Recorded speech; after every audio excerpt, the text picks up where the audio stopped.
Welcome to Pediatric Insight, where we have candid conversations with members of the Child Health Advisory Council and some of the nation's top academic child health leaders. I am Wesley Millican, CEO of Career Physician, and your host. Each conversation addresses a leadership challenge or opportunity that's top of mind for today's pediatric leaders. The council breaks it down based on the wisdom and experience obtained throughout their distinguished careers. And now, I'm honored to turn it over to the moderator in today's conversation. Thank you for joining us for today's Pediatric Insight. My name is Bruder Stapleton. Council members joining us today for this discussion are Craig Hillemeier, Danielle Laraque, Valerie Opipari, Bruce Rubin, Bob Sawin, and Arnie Strauss, along with Wesley Millican and John Hayes.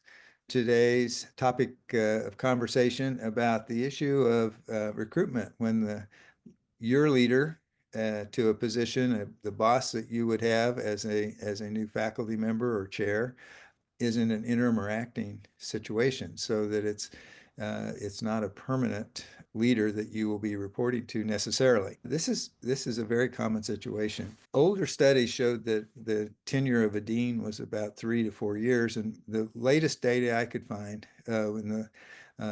it's about 10 years old, is that the median length of time a dean sits in her or his office is 6 years, and the average is 4 years. And that every year now, the AMC reports there are about 12 new deans appointed to medical schools across the United States. So it's quite common. In terms of chairs, I published a couple of articles a number of years ago that showed that the turnover rate was around 17%. And more recently, in 2022, AMSPDEC published data that showed that there are about 15 new chairs appointed every year, meaning, and there's a 12% turnover every year among pediatric chairs. So it's quite common that an individual may be recruited to a position where the leader is uncertain. Now, in terms of faculty looking at division head roles, I could find no data with actual numbers related to that.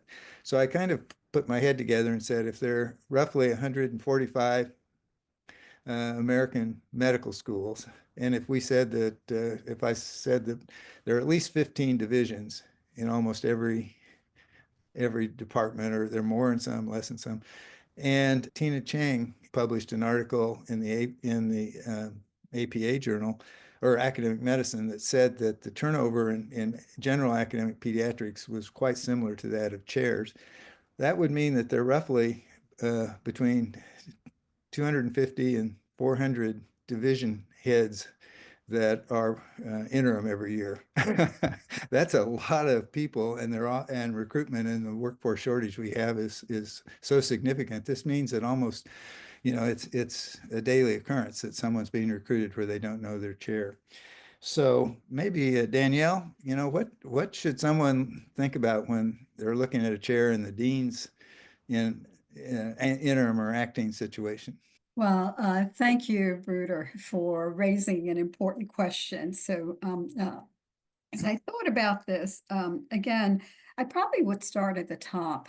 There are many reasons for seeking a position as chair, right? So obviously the candidate needs to be well prepared with what their vision is and the reasons that they want to actually achieve the position as chair. But so there are several things to consider. One might be generally the climate of that institution.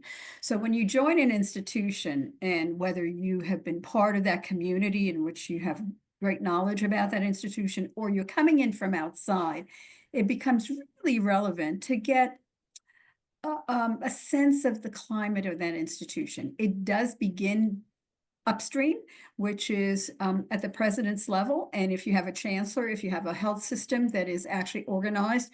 So really to understand the organizational structure of the place and the climate to the extent that you can. If you're internal to that, it's maybe easier to understand the climate. And when I mean the climate, I mean how collaborative it is, how mission-oriented it is, what are the principles, what are the things that resonate with that chair's, vision for pediatrics, whether they're a subspecialist, an academic generalist, does it resonate with what their aspiration is for that leadership position. So that for me would be the key point. And then how does the fact that there's an interim dean or an acting dean anchor the basic supports that exist? Okay, and that takes a bit of an analysis, right?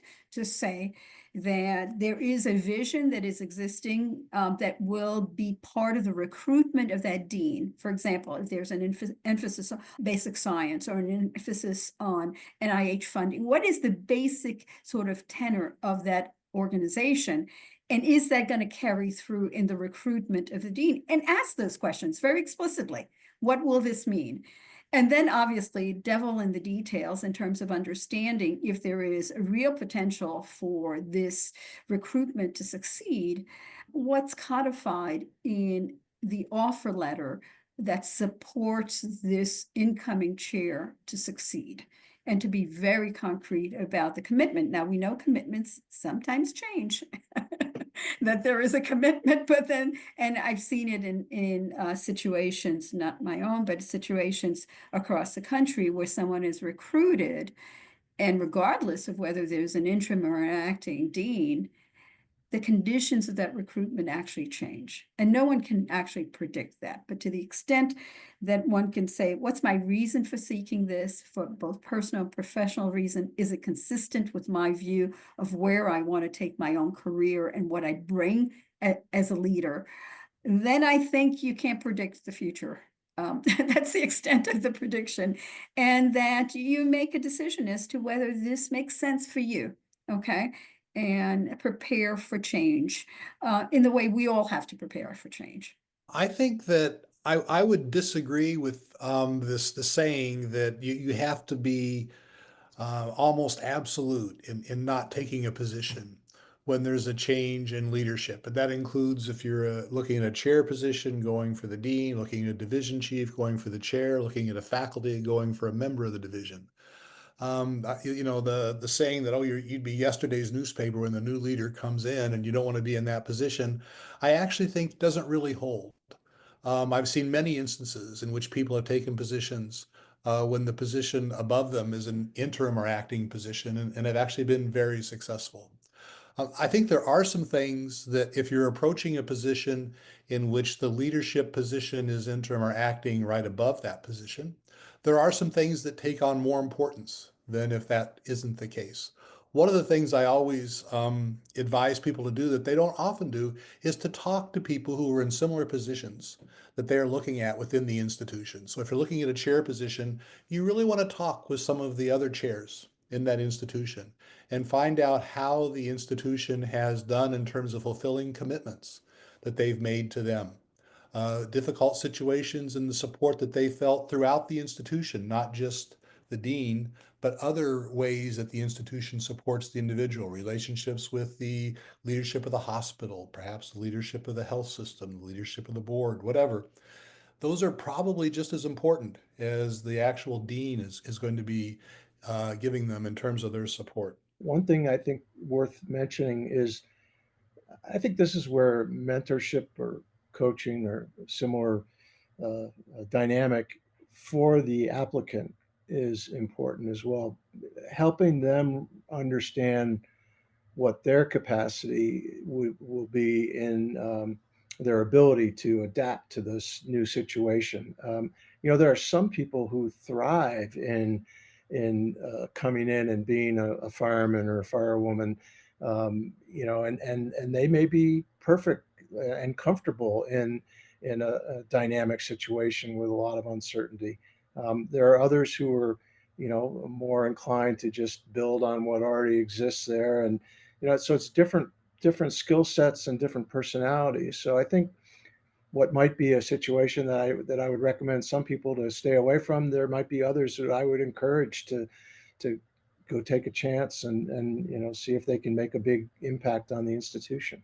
Having had the experience of recruiting a major recruit of a surgeon, I think one of the things that may be critical is to make sure that the infrastructure support when you're recruiting especially in an interventionalist, that that team support is going to be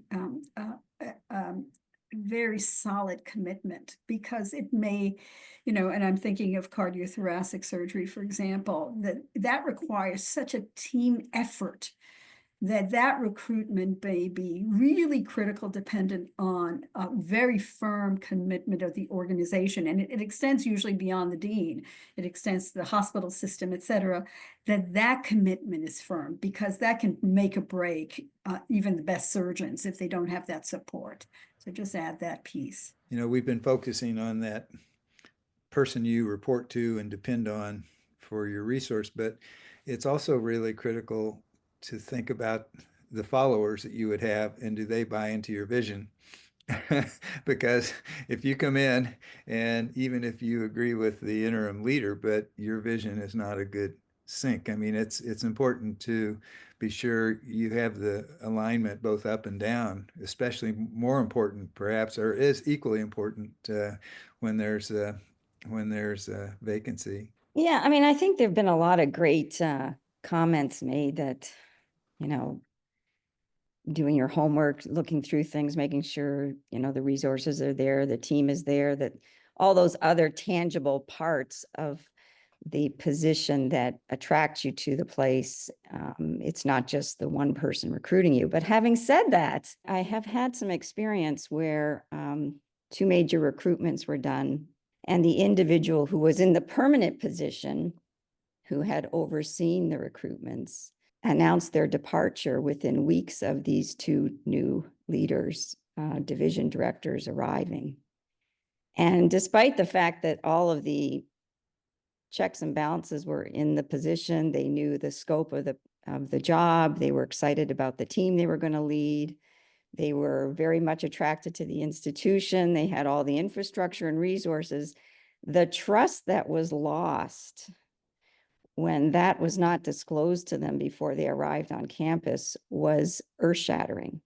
So I think that, sometimes there can just be one thing like that could really derail a recruitment.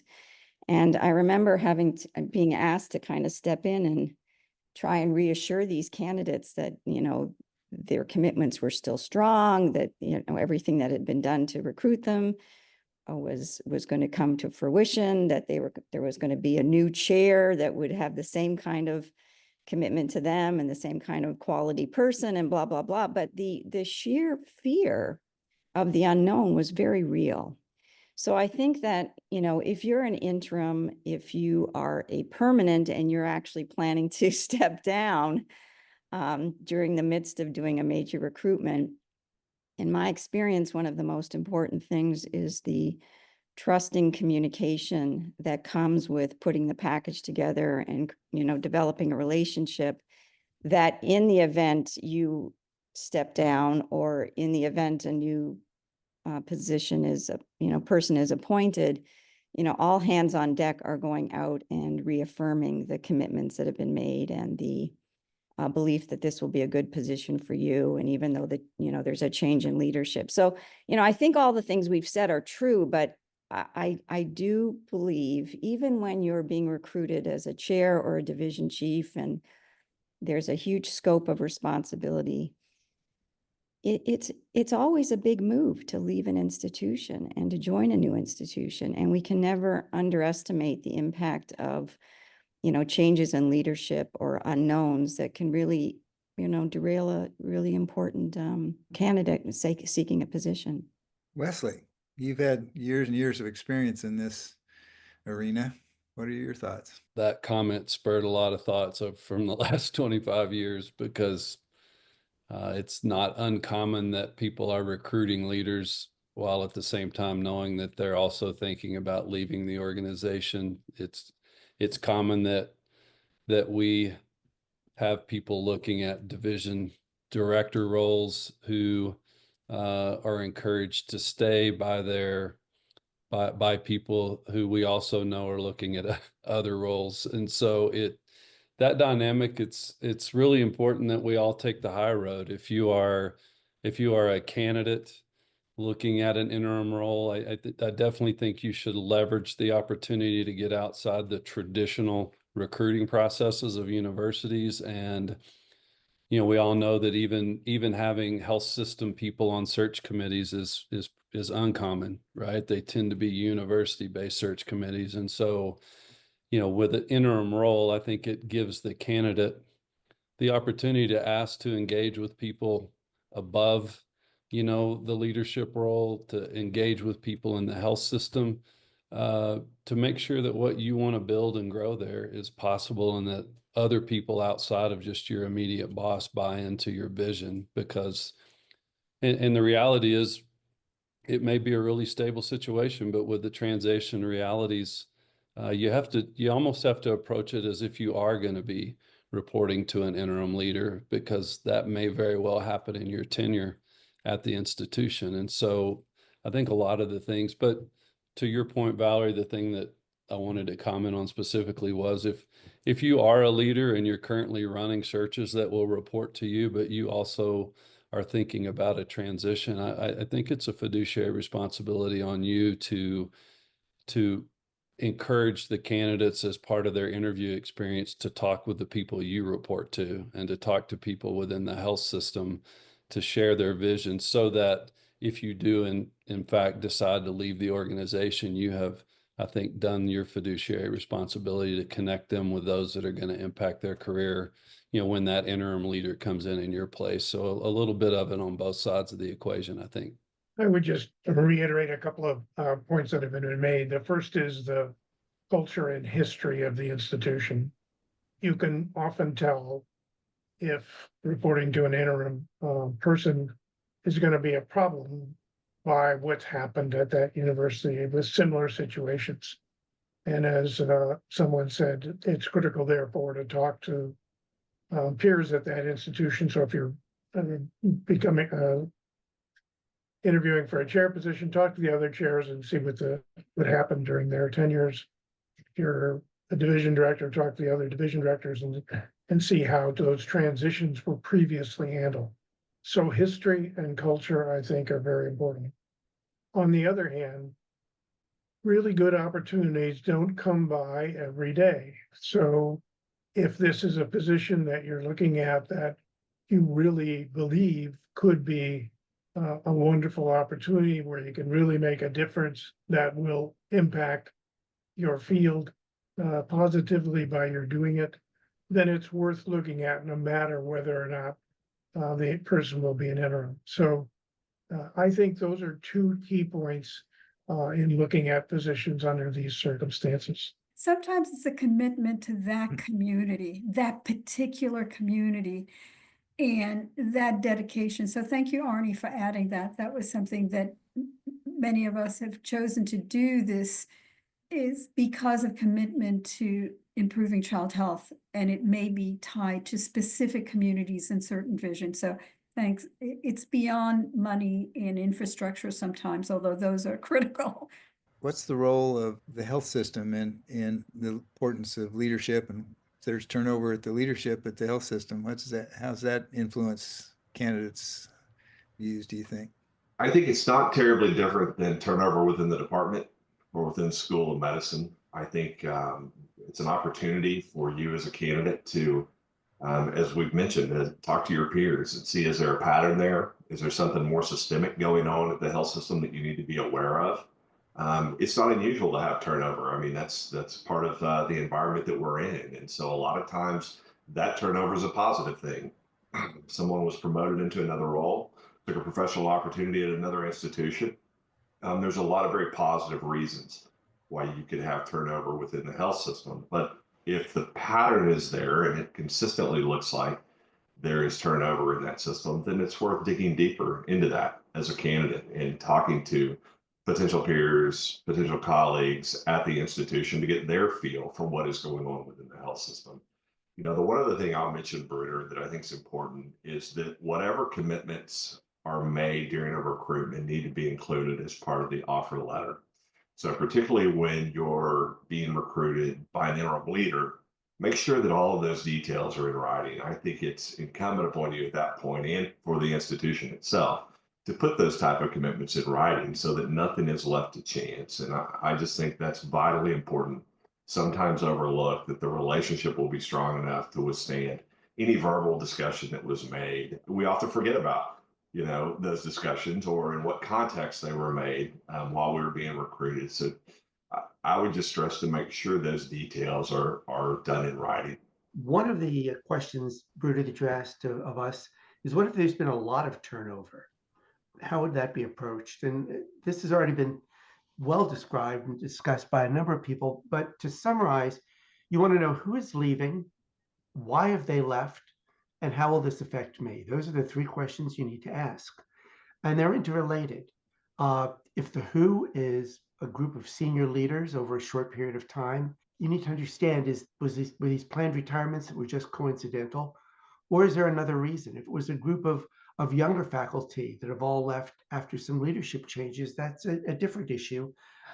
As an example, if you've had a number of junior faculty leave because a consultant was brought in to change the practice plan, but the institution recognized this, backed away, set up another group to relook at this, that's very, very different than just having a loss of people. So that goes to the who, but it also goes to the why. Part of the why may be difficult to get your hands on, especially if you're interviewing for a position. I know of a place where there has been a significant amount of turnover, and each person there was said to have left not because they were looking for a job, but they were recruited to the job of their lifetime. And if you hear this repeatedly for a group of different leaders, you begin to question why that occurred. One way potentially to approach this is, just as the university or the department that's recruiting you waits for your approval to reach out to your referees or other people to ask about you, it might be appropriate, if you reach that point where they're making that request of you, to say, would it have your permission to reach out to some of those who have left to find out more about the circumstances of their leaving? Just the response to that, affirmative or negative, may speak volumes. But the most important thing, and this was mentioned just now by John, I believe, was, how about, will this really affect my position? Do I have concrete commitments? Are the people I'm reporting to, whether they're new or whether they're interim, will I really have the support to do the job? And is this something that I really would like to do in spite of these changes, or recognizing what these changes represent? I wanted to go back to something that John said, and I think I've shared this story with Bruder in the past, but early in my career, my mentor suggested that if I were ever offered a leadership position, that rather than getting detailed assurances about the support I would get for this, that, or the other thing, to rather get a commitment to the overall vision and to keep it higher level. His suggestion was that when you ask for a lot of minutia, you end up then going back to them maybe years later, and they'll say, well, we've already given you everything we can give you. So I just wondered what the balance is between, getting your assurances in writing. What do people think about?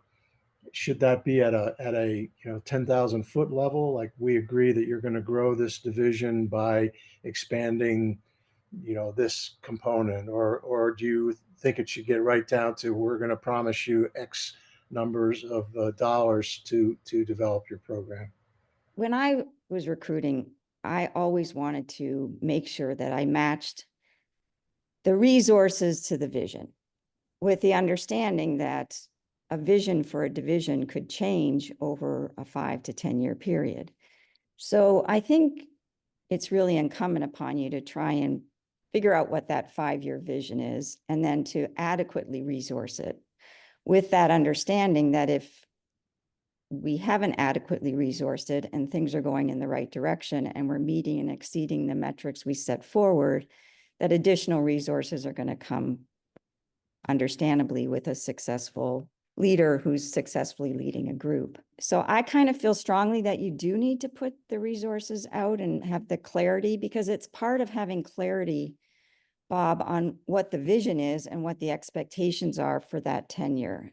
The comment that I was going to make, though, was related to the comments John made around, make sure your commitments are all line itemed and everything is understood when you take a job, because if you're doing it with an interim, you want everything in writing. And I would say that is obviously true. But again, I have seen examples in reviews that I've done of institutions. I've seen examples, sadly, in my own institution where commitments that were on paper were not honored. And so what I think you have to do when you're looking at these roles and responsibilities in a position where either the leadership is interim, or God forbid, the example I gave earlier with somebody being the person you're negotiating with and leaves in short order before you arrive. I think you have to look at the whole picture of the position, the people you'll lead, the vision that you want to embrace, and ask yourself, if any one of these things on my commitment letter went away, did the sum total of this opportunity, like Arnie was saying, does the sum total of this opportunity, even if that line item that says I'm getting an endowed chair goes away or whatever it is, would the position be any less enticing to you? And if the answer to that question is yes, and you believe you have enough trust that all those line item commitments will be realized, but you also have the reality check that if any one of them wasn't there, would you walk away from this opportunity? And if the answer to that question is no, then you're on the right course. Because I think, again, it's a reality check. People mean well, people put things in offer letters. Sometimes they make commitments that are actually above their pay grade and they don't have the authority to do it. And then you're left with, well, wait a minute, Joe Blow offered me this. It was in my letter, but you have to give it. And you find out, well, he didn't have that authority. So, I guess I'm just trying to not play the devil's advocate, but I'm trying to sort of say, like, even when everything's supposedly on a paper and been committed to, sometimes you just don't get everything that you wanted because of whatever circumstances. So make sure that that sum total of that position is really the most important thing in making you really want to aspire to taking that job. I think adaptive leadership is a term that many of us have used, and to kind of balance those tensions. But the thing that made me smile in the discussion is that, for many of us as leaders, it's our ability to create, to bring ourselves to a position. And yes, there may be some things that are non-negotiable. For example, promotion, et cetera. But when I entered my position as a division chief, I had no endowed chair planned. And within a year, I got that because I got 3 federal grants. And they said, oh, we wake up. Okay. So I think the challenge and the love of what we do and that creativity and what the mission is in accomplishing, of course, it's a balance to really, this is a business, to take a look at, what's promised and what's genuinely needed for support. But I do think we bring our creativity to it and our ability to adapt to situations to make it a success, even in the face of challenges. So I'm really building on what Valerie and others have said, but I think that innovative spirit needs to be part of any leadership, accepting any leadership position.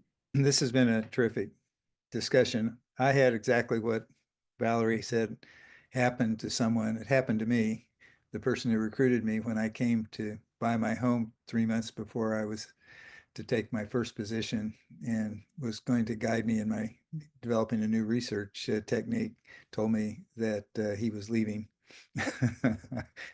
And my chair protected me and helped me get through that very, very difficult transition. So it's really important for people to be helpful, because you want someone to take an opportunity, but that the person who takes the opportunity needs to establish a protective cocoon for the person that's coming in, if that's going to be the case, and to be honest and upfront. The principles that people brought out was that it's really important to developed a level of trust with the institution and to explore the history and culture of the institution by what previous leaders have experienced, what your peer chairs have experienced, and if there's a lot of turnover, to understand, is it due to strategic decisions, or is it due to chaos and dysfunctional organization? And that how important it is not only to be able to define your resources that will allow you to reach your vision, but also to understand if that vision is compatible with where the institution is going and has gone, and where and how important it is that your vision meet and have the support of the department and the community, so that the opportunity is clearly worth the risk of uncertainty. Because most people, if you're succeeding, they support you. So it's important that you know how, if you can succeed with your vision, and then no matter who's on top will generally support you. So those were all great points today. Thank you, Wesley and John, for your insights. And if I encourage people to look at other Insight conversations on the Career Physician website. Thank you.